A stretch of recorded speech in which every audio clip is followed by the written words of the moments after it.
What if I told you that every time you eat an avocado, you're etymologically eating a testicle? Or that when you flex your bicep, you're showing off your little mouse? Or that calling someone nice used to be one of the worst insults you could give? The English language is absolutely wild, and today we're diving into 6 words you probably use every day without realizing their absolutely bizarre origins. Trust me, after this video, you'll never look at these words the same way again. Let's start with everyone's favorite millennial obsession, the avocado. You've probably spent more money on avocado toast than your rent, but did you know you've been eating, well, let's just say it gets awkward. The word avocado comes from the Aztec Nahuatl word ahuacatl, which also means testicle, due to its shape. Yes, you heard that right. The Aztecs looked at this green fruit hanging from trees and thought, you know what this looks like. But here's where it gets even weirder. When Spanish conquistadors encountered this fruit in the 16th century, they couldn't pronounce ahuacatl properly, so they started calling it aguacate. But even that was too difficult for some people.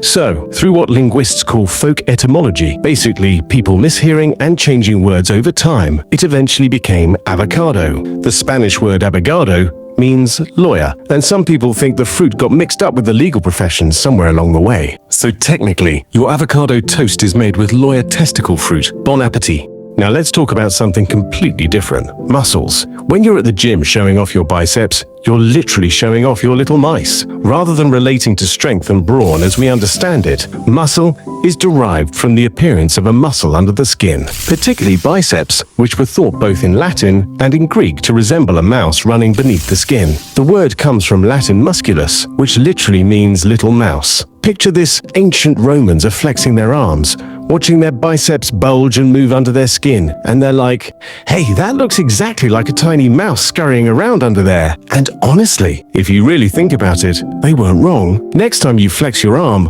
watch how your muscle moves and contracts. It really does look like a little creature moving around under your skin. This is also why we get the word mussel, those shellfish that cling to rocks. Same root word, because apparently Romans thought those little sea creatures looked like tiny mussels too. Here's one that'll blow your mind, the word nice. Your English teacher probably told you to stop using it because it's too generic, but it used to be one of the harshest insults in the English language. When nice first entered English from Old French around the 13th century, it meant foolish, stupid, senseless, or careless. It came from the Latin necius, meaning ignorant or not knowing. So if someone called you nice in medieval times, they were basically calling you an idiot to your face. But here's the fascinating part. Over about 600 years, this word did a complete 180-degree flip in meaning. It went from stupid to fastidious to delicate to pleasant, and finally to the bland, positive word we know today. This transformation happened so gradually that people didn't even notice. It's like the world's slowest linguistic magic trick.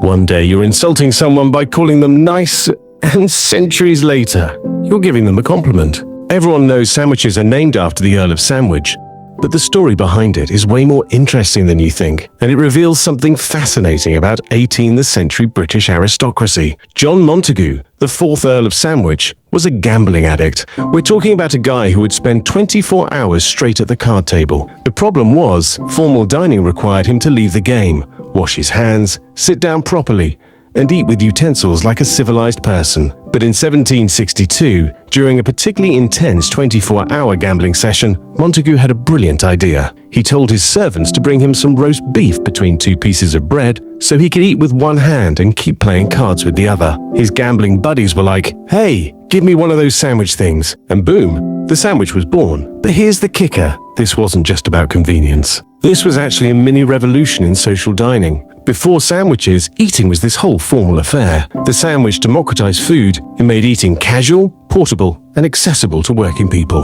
The Earl of Sandwich accidentally invented fast food because he couldn't stop gambling. If that's not the most British thing ever, I don't know what is.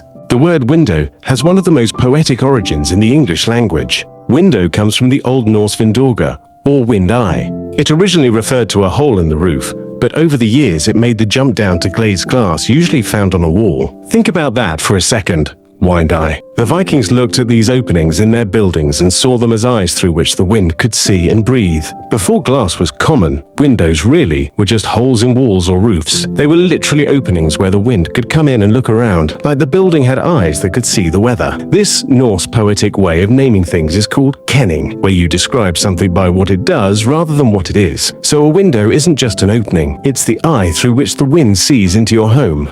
The transition from roof holes to wall openings happened as architecture evolved, but that beautiful wind eye concept stuck around. Every time you look out your window, you're looking through a wind eye that's been watching the world for over 1,000 years. Our last word is companion, and this one's going to make you hungry. The word comes from the Latin com, or together with, and panis for bread or food. That makes the word's original meaning something like one who you break bread with. In ancient times, sharing bread wasn't just about eating, it was about trust, friendship, and survival. Bread was precious, and giving someone your bread meant you trusted them with your life. So a companion wasn't just someone who hung out with you. A companion was someone worthy of sharing your most valuable resource, your food. It was someone you'd literally trust with your next meal. This is why we still say breaking bread together when we talk about building relationships. It's why business deals happen over dinner, why families gather around dinner tables, and why first dates usually involve food. The word company comes from the same root, com together plus panis bread. So when you work for a company, you're technically working with people you'd share bread with. Next time you're eating with friends, remember, you're not just having a meal. You're participating in one of humanity's oldest bonding rituals, one so important that we built the word companion around it.